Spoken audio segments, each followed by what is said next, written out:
உலகளாவிய பி குருஸ் நேயர்களுக்கு வணக்கம். நம்முடன் இன்று இணைந்திருப்பவர் ஊடக விவாதங்கள்ல அனல் தெரிக்கும் அப்படின்னா அங்க இவர் கண்டிப்பா நிச்சயமா இருப்பாருன்னு சொல்லலாம்.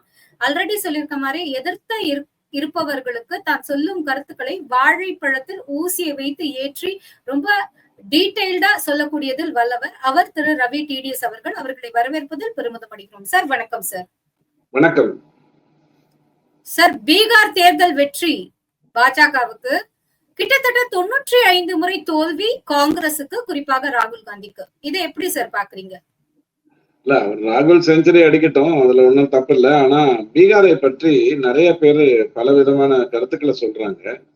நாம முதல்ல அந்த பீகார்ல இந்த தேர்தல்ல எஸ்ஐஆர் மூலமா என்ன பாதிப்பு வந்திருக்கும், அப்படி ஏதாவது வந்ததா, அது தமிழ்நாட்டுக்கு வருமா, குஜராத்துக்கு வருமா, மத்திய பிரதேஷ்க்கு வருமா, பீகார் எப்படி இருந்தனா எப்படி இருக்கேன் அப்படிங்கிற ஒரு அடிப்படையில பார்க்கணும்.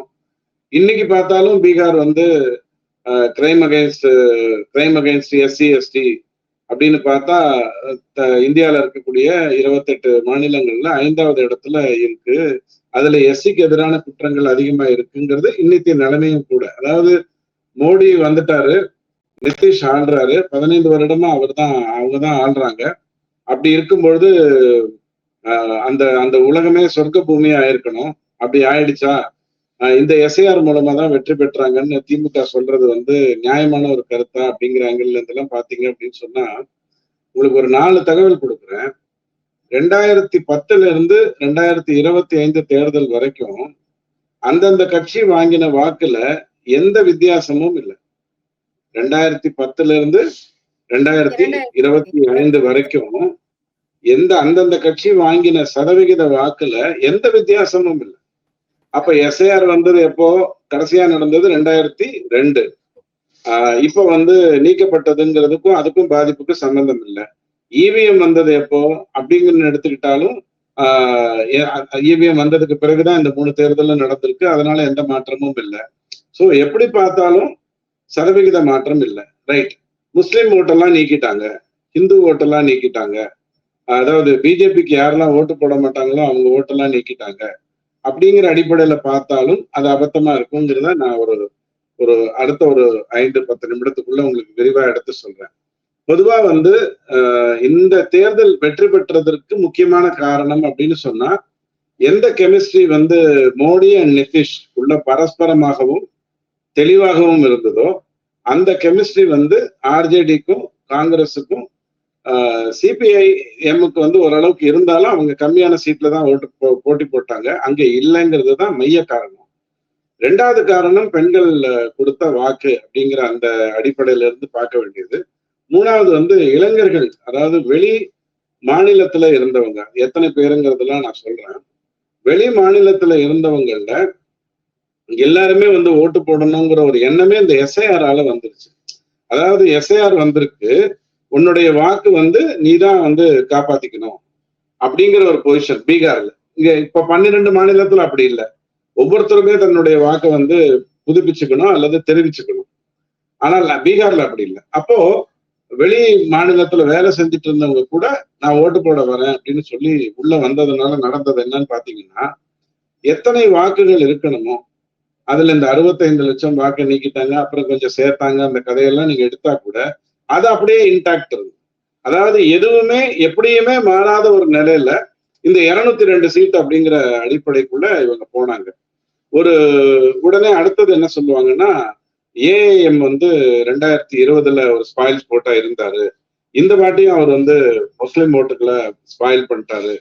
நீங்க வேணா பாருங்க, தக்கூர்காஞ்சில, காஸ்பால, பல்ராம்பூர்ல, பிரான்பூர்ல, கியோட்டில, ஷெர்காட்டில எல்லாம் அவர் வாங்கின 76,000, 35,000, 80,000 வாக்குகள் வாக்கு வித்தியாசத்தை ஏற்படுத்தி என்டிவியை ஜெயிக்கடிச்சிருச்சு அப்படின்னு சொல்லுவாங்க. அது தவறான கருத்து. அப்படி இருந்ததுன்னா அதுக்கு ஓவைசி என்ன திரும்ப உங்ககிட்ட கேட்கிறாரு அப்படின்னா, அப்படி இருந்தா யாதவ் ஓட்டுகளை நீங்க ஏன் ஒருங்கிணைக்கல?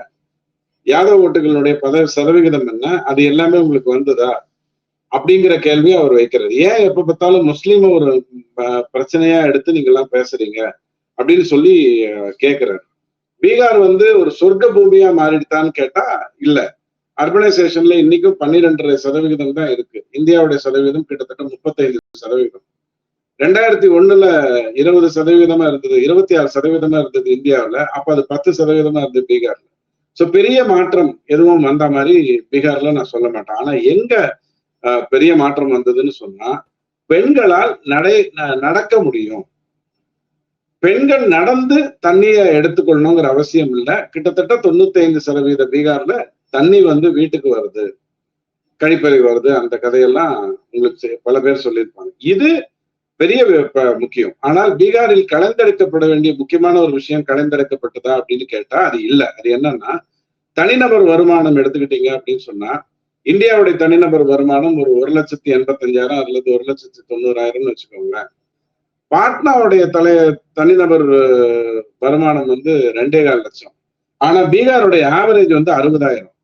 60,000 எங்க இருக்கு, 2,4 லட்சம் எங்க இருக்கு அப்படிங்கறத நீங்க பாத்தீங்கன்னா, பாட்னாக்கு எப்படி முக்கியத்துவம் கொடுக்குறாங்க, அதே கிராமங்களுக்கு ஏன் அந்த முக்கியத்துவம் கொடுக்கல அப்படிங்கிறது உங்களுக்கு தெரியும். அதை ஏன் நிதிஷ் இன்னும் 15 வருஷமா மாத்தல அப்படின்னு கேட்கும் பொழுது, ஃபர்ஸ்ட் யோகிக்கு எப்படி யூபியில பிரச்சனை இருந்ததோ அந்த மாதிரி கூண்டா ராஜ ஒரு நடக்கும் பூமியா மாத்தி, அதற்கு பிறகு செயல்படும் பூமியா மாத்தி, அதற்கு பிறகு சொர்க்க பூமியா மாத்தணுங்கிற ஒரு சிச்சுவேஷன். அதேதான் பீகார்லயுமே ஒரு ஜங்கல் ராஜா இருந்த ஒரு இடத்துல, அதாவது யாதவர்களுடைய வாக்கு 14% 15%, இஸ்லாத்தவர்களுடைய வாக்கு 5%. இவங்களை வைத்துக் கொண்டு ஒரு அரசியல் செய்ய முடியும் அப்படிங்கிற ஒரு சிச்சுவேஷனை நீக்க வேண்டி வந்தது. அங்கதான் உங்களுக்கு ஜேவி ஸ்ரீராமன் சொன்னாரு, இந்த முறை நீங்க வாக்க பாத்தீங்கன்னா மண்டல் கமண்டல்னு இருக்கும். அதாவது எங்கெல்லாம் இஸ்லாத் சகோதரர்கள் அதிகமா இருக்காங்களோ அங்க இந்துக்கள் ஒன்றிணைந்து பிஜேபியை ஜெயிக்க வச்சிருவாங்க. எங்கெல்லாம் இஸ்லாத்தவர்கள் கம்மியா இருக்காங்களோ அங்க இந்துக்கள் சாதியாலும் மதத்தாலும் இனத்தாலும் குலத்தாலும் வேறுபட்டு ஆர்ஜேடியை கூட ஜெயிக்க வச்சிருவாங்க அப்படிங்கிற மாதிரி ஒரு கணக்கு உங்களுக்கு சொன்னாரு. அதுதான் உண்மையிலேயே நிஜமான ஒரு விஷயமா இருக்கு. இப்போ இந்த 202 சீட்டு என்டிஏ, 35 சீட்டு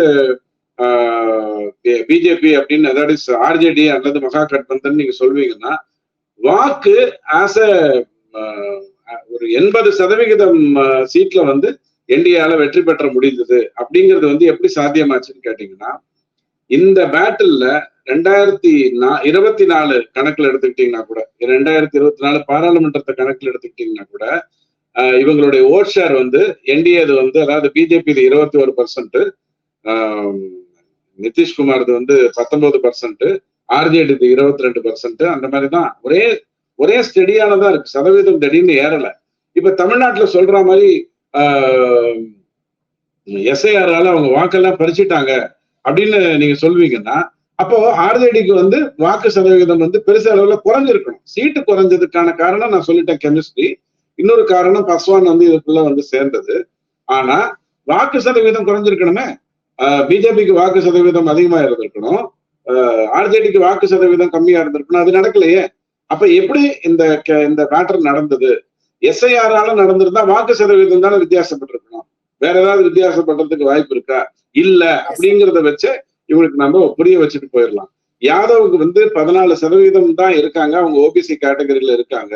நீங்க முஸ்லிம்ஸ் எடுத்துக்கிட்டீங்க அப்படின்னு சொன்னா 8.3%, சாரி 8.3% இந்த முஸ்லிம்ஸ் எல்லாம் சேர்த்துக்கிட்டீங்கன்னா, அதுல நிறைய பிரிவினைகள் இருக்கு இல்லையா, குஞ்சாரா, சுர்ஜாபுரி முஸ்லிம்ஸ் அப்படிலாம் இருக்கிறத சேர்த்துக்கிட்டீங்கன்னா ஒரு 8.3% வரைக்கும் வருது. இவர்களால பீகாரை ஆட்டி படைக்க கூடாது, ஆட்டி படைக்க முடியாது. அப்படி அவங்க நினைக்கவும் இல்லை அப்படிங்கறத நான் இன்னைக்கு அப்புறம் பேசுறதுல உங்களுக்கு பார்த்துப்போம். முதல்ல நான் உங்களுக்கு சின்னதா சில இன்ஃபர்மேஷன்ஸ் கொடுத்துறேன். ஏன்னா உங்க கேள்வி அடிப்படையில் எங்க இருக்க போகுதுன்னா, எஸ்ஐஆரால தான் ஜெயிச்சாங்களா, காசு கொடுத்து ஜெயிச்சாங்களா, பெண்களுடைய வாக்கு அவங்களுக்கு அந்த 75 லட்சம்னு சொல்லி 1,20,00,000 பேருக்கு 10,000 கொடுத்தாங்களே அதனாலதான் ஜெயிச்சாங்களா அப்படிங்கிற மாதிரி எல்லாம் பாத்தீங்கன்னா, 66 தொகுதிகள்ல பிஜேபி கடந்த 3 தேர்தலையும் வெற்றி பெற்றிருக்கு.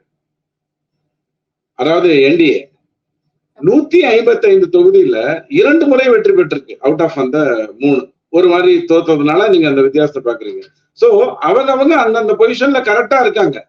மாற்றம் இந்த ஒரு சின்ன காம்பினேஷன் கெமிஸ்ட்ரி கம் அண்டர்ஸ்டாண்டிங்குள்ள பெருசா முடிஞ்சு போச்சு. இத நம்ம இங்க இருக்கக்கூடிய தமிழ்நாட்டுல இருக்கக்கூடிய மக்களுக்கு சொல்லணும். நேற்றுக்கு ஒரு பேட்டியில உட்கார்ந்து இருந்தேன். அப்ப ஒருத்தர் கூசாம சொல்றாரு, சார் எனக்கு இப்ப குடியுரிமை கிடையாது சார் அப்படிங்கிறது. என்னப்பா ஆச்சு? இல்ல இப்போ தேர்தல் ஆணையம் ஃபார்ம் 6 ஒத்துக்கிட்டாதான் எனக்கு குடியுரிமை அப்படிங்கிறாரு. தேர்தல் ஆணையம் குடியுரிமை கொடுக்கவே முடியாது. மக்களுக்கு வாக்கு கொடுக்கிற பொறுப்பு தான் தேர்தல் ஆணையத்துக்கு ஒழிய தேர்தல் ஆணையம் வந்து நீ சிட்டிசன் நீ நான் சிட்டிசன் சொல்ல முடியாது. அப்படி சொல்ல முடிஞ்சிருந்தா சிஏஏக்கும் தேர்தல் ஆணையத்துக்கு சம்பந்தமே இல்லையே. அது எப்படி நடந்திருக்கும்னு நம்ம பார்க்கலாம் இல்லையா? இந்த மாதிரி அபத்தங்கள் எல்லாம் தமிழ்நாட்டுல நிறைய வரப்போகுது. அதுக்கெல்லாம் பதில் சொல்ற அளவுக்கு நம்ம சின்ன சின்ன விஷயங்களை கிளாரிஃபை பண்ணிப்போம். ஓட்டர் டர்ன் அவுட்ங்கிறது பொதுவாகவே 57, 58, 57, 58, 2005 மட்டும் 45 அப்படிதான் அங்க இருந்தது.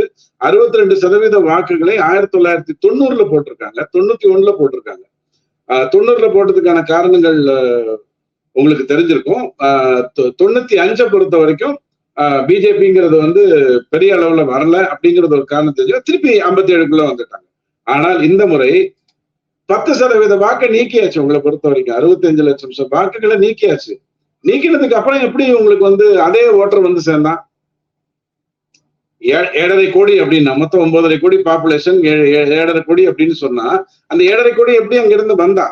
நீக்கினதுதான் போயிடுச்சு அப்படின்னு கேட்டா இல்ல, ஓட்டு வந்து போட்டவங்க அதிகரிச்சாங்க. அப்படித்தான் நீங்க வந்து 71% வந்து 2025 பெண்கள் வாக்களிச்சாங்க. இவங்களே வந்து 2020 வந்து 56% தாண்டி போடலைங்கிறத நீங்க புரிஞ்சுப்பீங்க. 65 வாக்கை நான் நீக்கிட்டேன். ஏன் நீக்கிட்டேன்? அவங்க எல்லாம் வந்து ராகுல் காந்திக்கு ஓட்டு போடுவாங்க, நீக்கிட்டேன். அவங்க எல்லாம் எங்க இருக்காங்க? அவங்க வாக்கை யார் போட்டா? நான் போய் போட்டேனா? அப்ப ஏன் வாக்கை யார் போட்டா? நான் வெளியில இருந்த ஆளை கொண்டு வந்தேனா? அப்ப உங்க போலிங் பூத்ல இருந்தவங்க எல்லாம் தூங்கிட்டு இருந்தாங்களா? அதைத்தான் மோடி கேட்கிறாரு. ஒரு பூத்துல கூட ரீகவுண்டிங் நீங்க கேட்கலையே. அப்ப உங்க ஆளுங்க எல்லாம் வெளில போயிட்டாங்களா? எல்லா பூத் ஏஜென்ட்டும் வெளில போயிட்டாங்களா? அப்படின்னா எங்கேயும் சலசலப்பு நடக்கலன்னு தானே அர்த்தம் அப்படிங்கிற அடிப்படைக்குள்ள கொண்டு வராரு. இன்னொரு முக்கியமான விஷயம் நிறைய பேர் போய் சொல்லுவாங்க.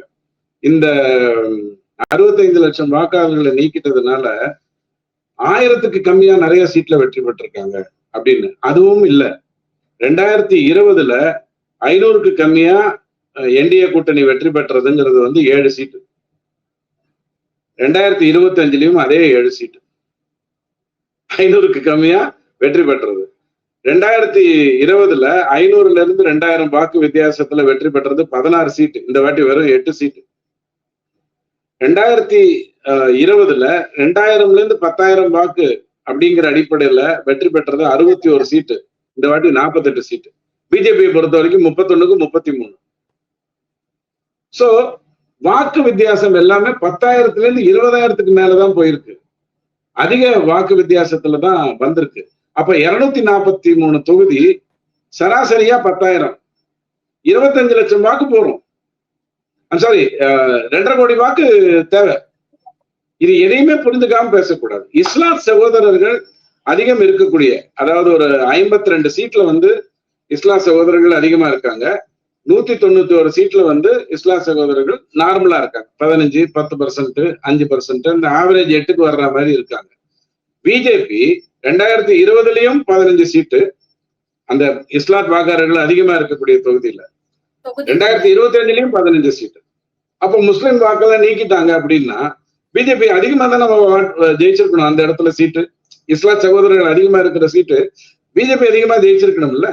ஜேடியு வேணா ஜெயிச்சது. ஜேடியு வேணா 2020 3 சீட்டுனா இந்த வாட்டி 16 சீட்டுன்னு ஒரு 13 சீட்டு அதிகமா ஜெயிச்சிருக்கு. அந்த 13 சீட்டுமே ஆர்ஜேடியிடம் இருந்து பறிக்கப்பட்ட சீட்டா இருக்கு. சோ முஸ்லிம்ஸ் அப்படிங்கிறது வந்து எஸ்ஐஆர் மூலமா நீக்கப்பட்டாங்க அப்படிங்கிற கதைக்கே அதுல வேலைக்கு வர. சொல்ல போனா பீகாருடைய எஸ்ஐஆர்ல வாக்கு இல்லாதவர்களை பற்றி தான் கவலைப்பட்டு அந்த லிஸ்டை எடுத்தாங்களே ஒழிய வாக்கு இருக்கிறவர்களை யாரையும் ஒன்றும் பண்ணல. இறந்தவர்கள் எடுத்துக்கிட்டாங்க. ஆனா இங்க அப்படி கிடையாது. இப்ப என்னுடைய அப்பாவுடைய ஃபார்ம் நான் ஃபில்அப் பண்ணி கொடுக்க முடியாது, ஏன்னா அவர் உயிரோட இல்லை. அப்ப அது தானே நீங்கிடும். இதையெல்லாம் இந்த விவாதங்களுக்கு வரக்கூடியவங்களுக்கு நாம சொல்ல வேண்டிய பதிலா நான் எடுத்துக்கிறேன். இதை தவிர வேற ஏதாவது கேள்வி இருந்தா கேளுங்க.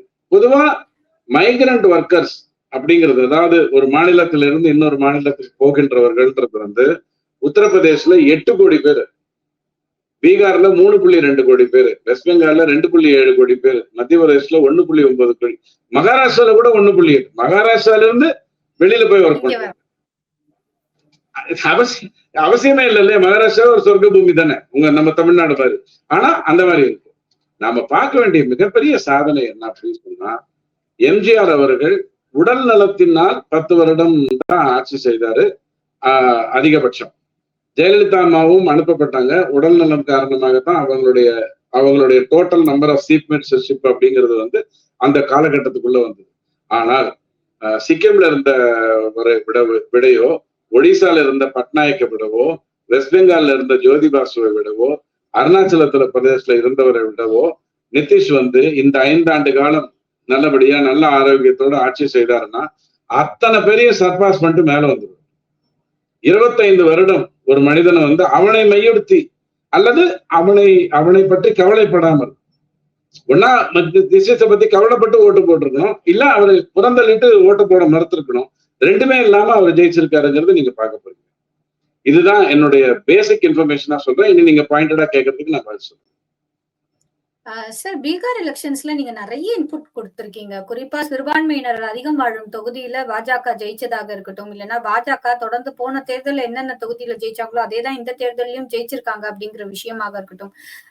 தீவிர வாக்காளர் சீர்திருத்தத்தினால் ஒரு ஓட்டு கூட பாதிப்படையில, வேண்டாங்கிற ஓட்டை தான் டெலீட் பண்ணிருக்காங்களே ஒழிய வாக்காளர்களுக்கு எந்த விதமான பாதிப்பும் இல்லை அப்படிங்கிறத நிறைய தரவுகளோட முன் வச்சீங்க. ஆனா தமிழகத்தில் இன்று தாவேகா கட்சியின் தலைவர் விஜய் அவர்கள் ஒரு வீடியோ ஒன்றை வெளியிட்டு இருக்கிறார். அதுல வந்து என்ன சொல்றாருன்னா, இங்க இருக்கும் தமிழர்களுக்கு அந்த ஓட்டு போடுற உரிமையே நாளைக்கு இல்லைன்னு ஆயிடும், அதுதான் எஸ்ஐஆர், தீவிர வாக்காளர் சீர்திருத்த பட்டியல் அப்படின்னு சொல்றாரு. இதை நீங்க எப்படி பாக்குறீங்க?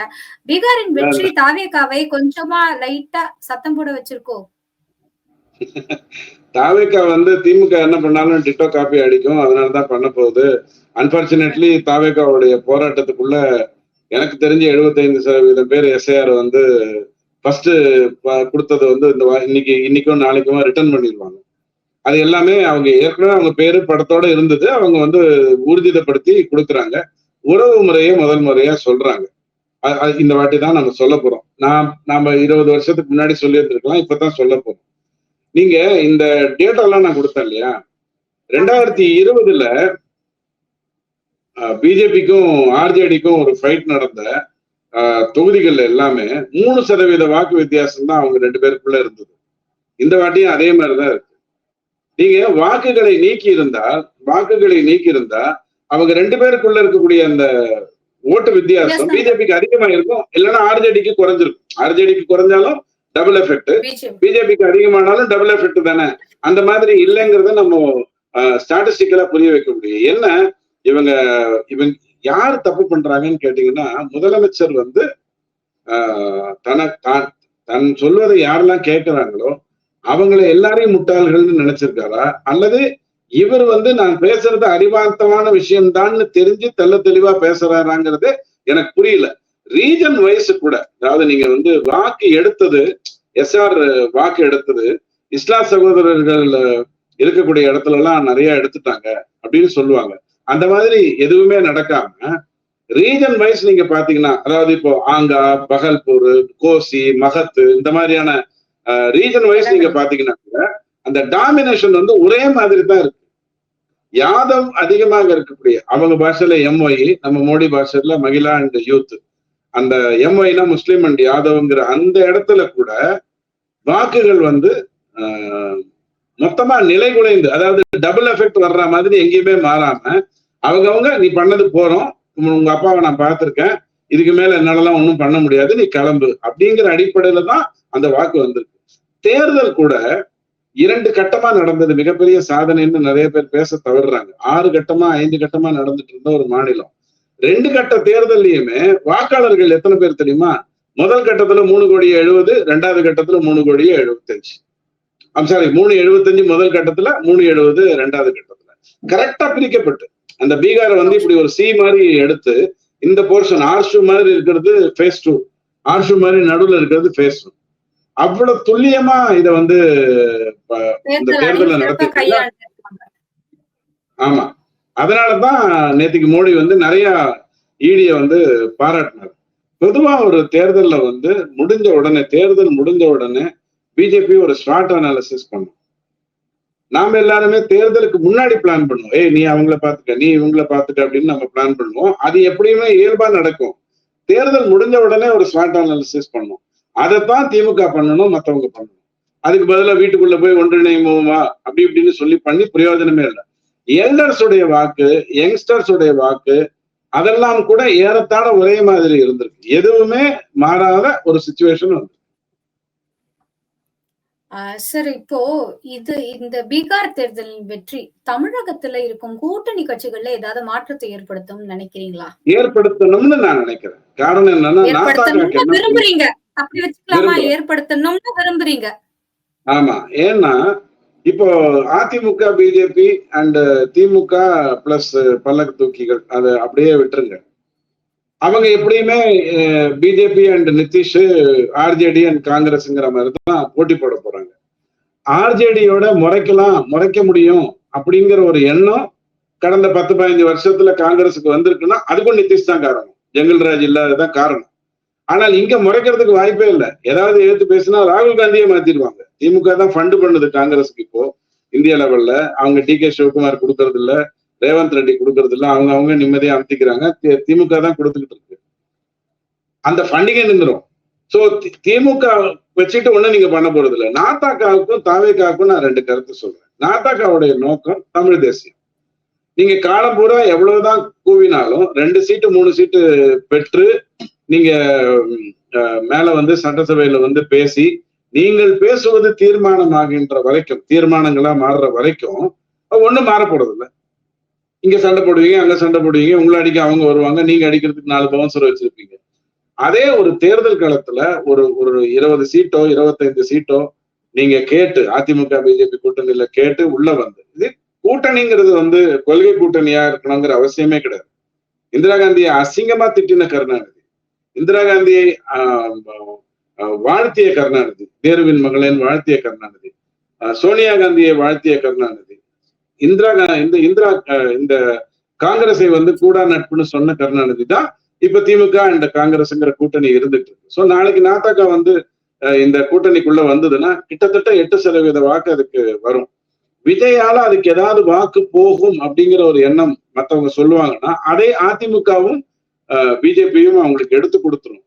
நாளைக்கு நீங்க வெளில வந்துட்டு என்ன சொல்லிக்கலாம், என்னாலதான் அவங்களுக்கு ஓட்டு வந்ததே ஒழிய அவங்களால எனக்கு ஒண்ணும் வரலன்னு சொன்னா அதையும் ஒரு செய்தியாக்கி போடக்கூடிய ஒரு சூழ்நிலையில தான் பத்திரிகைகள் இருக்க போகுது. சோ நாத்தாக்கா ஒரு முடிவு எடுக்கிறது நல்லது. திமுக முற்றிலும் அழிக்கப்பட வேண்டும். அதற்கு பிறகு அதிமுகவையும் பிஜேபியும் என்னுடைய வழிக்கு ஏற்ற மாதிரி நான் திருத்திக்கிறேன், ஏன்னா அவங்க உட்கார்ந்து பேசுவாங்க அப்படிங்கிற அடிப்படையில அவர் முடிவு பண்ண. தாவேக்காவை பொறுத்த வரைக்கும் நான் தனியா நிக்கிறேன், நான் எப்படியும் சீஃப் மினிஸ்டர் ஆயிடுவேன், நான் சீஃப் மினிஸ்டர் ஆயிட்டேன்னா அதுக்கப்புறம் இந்த நாட்டையே மாத்திடுவேன் அப்படிங்கிற கதையெல்லாம் பல தேர்தல்கள் பவன் கல்யாண் கிட்ட இருந்துதான் இவரு நம்ம விஜய் கத்துக்கொள்ளணும் மொழிய பிரசாந்த் கிஷோர்ட்ட இருந்து கத்துக்கிறதுக்கு ஒண்ணும் இல்லை. ஏன்னா பிரசாந்த் கிஷோரை பொறுத்த வரைக்கும் பிரசாந்த் கிஷோருக்கும் விஜய்க்கும் ஏதாவது ஒற்றுமை இருக்குன்னா, பிரசாந்த் கிஷோர் நிதிஷையும் கேவலமா திட்டினாரு, தேஜஸ்வியும் கேவலமா திட்டினாரு. அப்ப இவரும் அதே மாதிரிதான் பாபநாசம், பாயசம், பாசிசம் அப்படிங்கிற அடிப்படையில இவர் பேசுறாரு.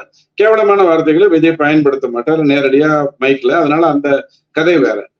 ஆனால் பவன் கல்யாண் எங்க வந்து உங்களுக்கு முன்னாடி நிக்கிறாரு, ஸ்டாண்டிங் பிஃபோர் யூ. நான் 2014 அவர் உள்ள வர்றாரு, 4-5 தேர்தல்ல தப்பு பண்றாரு, கரெக்டா இப்ப உள்ள வந்திருக்காரு. தன்னுடைய மக்களுக்கு என்ன பண்ணணுமோ அதை ஒழுங்கா பண்ண போறாரு. அதை பார்த்துக்கோங்க. இல்லையா திமுக எப்படி பாஸ்டர்கள் மற்றவர்களுடைய கூட்டம் எல்லாம் நடத்தி உங்களுக்கு வரும்னு நினைக்கிற அந்த வாக்குகளை எல்லாம் கடத்திட்டு போகணும்னு நினைக்கும். ஒரு 1000 பேரை கௌரவிச்சா போறோம் கிறிஸ்தவர்களை, அந்த 1000 பேர் 1 லட்சம் பேரை பாத்துக்கிறான். 1 லட்சம் பேர் 42 லட்சம் வாக்குகளை வாங்கி கொடுத்துருவோம். சோ அதை நீங்க புரிந்து கொள்ளணும். இதுதான் இவங்க 2 பேருக்கும் நம்ம சொல்றது. ஆனா ஒரு கூட்டணி எப்படி இருக்கணுங்கிறத அதிமுக வந்து பிஜேபி நிதிஷ் கிட்ட இருந்து ஒரு விதத்துல கத்துக்கணும். 69 தொகுதிகள் பிஜேபியும் நிதிஷ்குமாரும் 2020 வெற்றி பெற்ற 29 + 19 20 + 6 69 தொகுதிகள் மாறி நிக்கிறாங்க. நிதிஷ்குமார் ஜெயிச்ச 24 தொகுதியில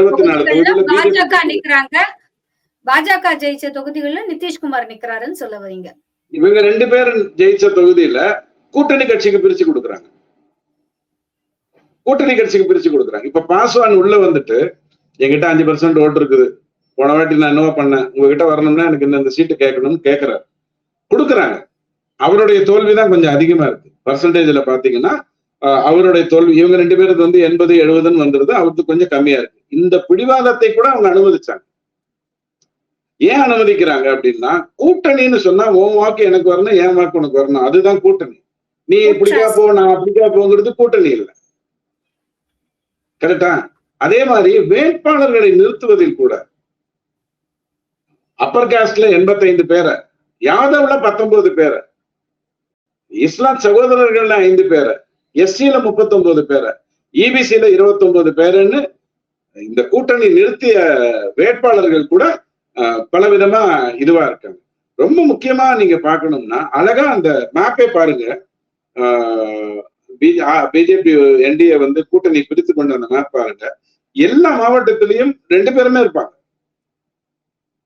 ஒரு 2 மாவட்டத்துல மட்டும்தான் பிஜேபி வந்து அதிகமா நிக்குது. சோ அதனால என்ன ஆயிடுதுன்னா, பொதுவா அர்பனைஸ்டு வாக்குகள் வரக்கூடிய பகல்பூரோ அல்லது முங்காரோ அங்க வந்து வந்துருச்சு.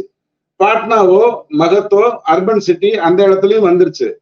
திருகட்லயும் சரண்லயும் திராக்னாலையும் கோசாலையும் சீமான்சல்லையும் கூட பிஜேபியால வந்து 4 சீட் 5 சீட் 6 சீட்டு போன முறையை விட அதிகமா வெற்றி பெற முடிஞ்சிருக்கு.